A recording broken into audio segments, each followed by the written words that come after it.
আমি দেখাবো কচুরগাটি কিভাবে রান্না করলে সবচেয়ে ভালো স্বাদ হয়। কচুরগাটি তো আপনারা অনেকভাবে খেয়েছেন, ইলিশ মাছ দিয়ে অথবা চিংড়ি মাছ দিয়ে।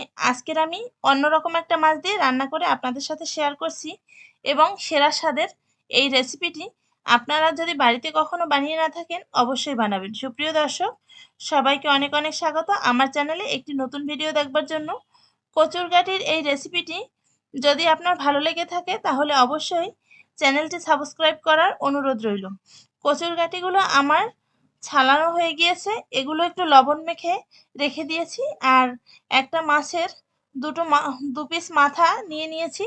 দেখুন কচুরগাটিগুলো ধুয়ে নিয়ে এসেছি। এরপর মাছের মাথাতে লবণ, হলুদ এবং লঙ্কার গুঁড়ো মিশিয়ে এগুলোকে মূলত মাখিয়ে নেব। এগুলোকে ভাজতে চলে যাব। এই মাছের মাথা থেকেই মূলত আজকের এই রান্নাটা হবে। এই 2 পিস মাথা থেকে। এগুলো কালীবাউস মাছের মাথা। চিংড়ি মাছ, ইলিশ মাছ দিয়ে তো অনেকবার খেয়েছেন, এভাবে অন্য মাছ দিয়েও খেয়ে দেখবেন, ভীষণ ভালো লাগে এই রেসিপিটি। প্রথমে একটি কড়াই চুলায় দিয়ে তাতে সরিষার তেল দিয়ে গরম হতে সময় দেব এবং তেল গরম হয়ে গেলে মাছের মাথা দুটোকে দিয়ে দেব। কিছু সময় মিডিয়াম আঁচে এটাকে উল্টে পাল্টে করে ভেজে নেব।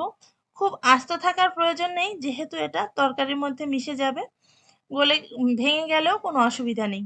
এগুলো দেখুন আমি ভালোভাবে ভেজে নিয়েছি একটু। এরপরে সেই একই কড়াইয়ে আরেকটু তেল দিয়ে দেব কচুর গাঁটিগুলো একটু কষিয়ে নেওয়ার জন্য।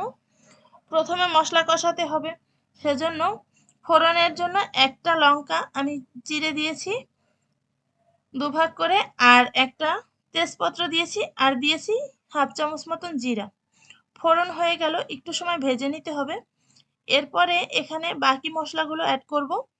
দিয়ে দিচ্ছি 3টের মতন পেঁয়াজ কুচনো, এখানে মাঝারি সাইজের পেঁয়াজ কুচিয়ে নিয়েছি, আর 3 কোয়া রসুন কুচি দিয়ে সমস্ত কিছু নাড়িয়ে মিশিয়ে নিচ্ছি। এরপরে এখানে অ্যাড করে দেব শুকনো উপকরণগুলো। আমি পরিমাণ মতন লবণ দেওয়ার পরে হলুদ গুঁড়ো দিলাম হাফ চামচ মতন এবং লঙ্কা গুঁড়ো একটু বেশি দিলাম।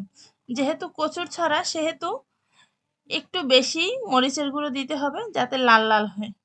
এরপরে এতে একটু জল দিয়ে মশলাটা ভালোভাবে কষাতে হবে, না হলে মশলার কাঁচা গন্ধ থেকে যাবে। মশলাটা ভালোভাবে কষিয়ে নেওয়া হয়ে গিয়েছে, দেখুন উপরে মশলা থেকে তেল ছেড়ে আসছে। এরপরে এখানে দিয়ে দিতে হবে সেই যে কেটে ধুয়ে রাখা কচুর ছড়াগুলো। এগুলো কেটে ধুয়ে রেখেছিলাম আমি। এরপরে এগুলো দিয়ে দিচ্ছি। এগুলো দেওয়ার পরে সমস্ত কিছু আবার ভালোভাবে মিশিয়ে একটু সময় কষিয়ে নিব। খুব বেশি সময় কষাতে হবে না, কচুর ছড়াগুলো অল্প একটু কষালেই হয়ে যাবে। এরপর এখানে আমি উষ্ণ জল দিয়ে দিচ্ছি। দেখুন পরিমাণ মতন জল দেওয়ার পরে কিছু সময় ফুটতে দেব এটাকে। এটাকে হাই হিটে কিছু সময় ফুটানোর পরে মাছের মাথা দিয়ে দিতে হবে। দেখুন ঝোলটা ফুটে আসছে। এরপরে আমি মাছের মাথাটা দিয়ে দিচ্ছি এবং এরপরে এটাকে সিদ্ধ করে নেওয়ার পালা। সব কিছু ভালোভাবে মিশিয়ে দিচ্ছি এবং মাছের মাথা দুটো ডুবিয়ে দিচ্ছি। এবার সিদ্ধ করে নেব। খুব অল্প সময়ে তৈরি করা যায় এই রেসিপিটি। বাঙালির একটি জনপ্রিয় রেসিপি গাটি কচুর তরকারি।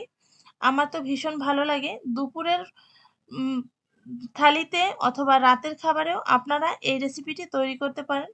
কিছু সময় জাল করে দেখে নিয়েছি এগুলো সিদ্ধ হয়ে গিয়েছে এবং শেষ পর্যায়ে আমি ভাজা জিরার গুঁড়ো 2 চামচ মতন এখানে দিয়ে দিলাম। এরপর সমস্ত কিছু আবার মিশিয়ে নেব। রান্না হয়ে গেলে চুলার জাল অফ করে এবার সার্ভ করে দেখিয়ে দেব। দেখুন তো কেমন হয়েছে।